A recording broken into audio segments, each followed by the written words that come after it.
ويجرب فسحة في حضن المباني التاريخية بحفلة التنورة المبهجة في بيت الغوري، وهتعيش يوم هيغير مودك 180 درجة. هتركب المترو وتنزل العتبة، وبمجرد خروجك من المحطة هتلاقي عربيات سوزوكي هتنزلك أمام الجامع الأزهر. بينا نلحق حفلة مصرية من الطراز الأول بين الإنشاد الديني ورقص التنورة والطبل البلدي.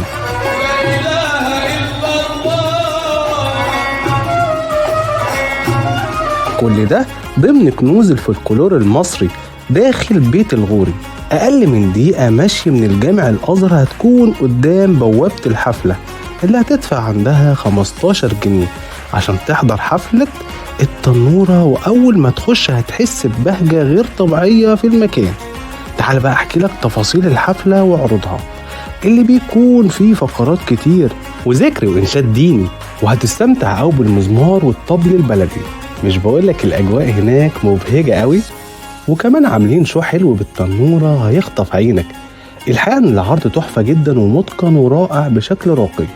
المميز في المكان إنه أثري، فالعرض والجو بيحسسك إنك رجعت بالزمن 1000 سنة فاتوا، وهتستمتع أو بالحفلة اللي مدتها حوالي ساعة ونص من المتعة والانبساط. وكمان بيعملوا حوار جامد بالآلات الموسيقية والمزمار وفرقة الطبل البلدي.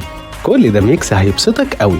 عاوز بس أقولك لو ناوي تروح حفلات بيت الغوري ادخل على صفحة صندوق التنمية الثقافية على الفيسبوك عشان تعرف مواعيد العروض. عاوزك في النهاية تتبسط وتفرح أولادك بأقل الإمكانيات، وجرب الخروجة دي وحقيقي هتتبسط.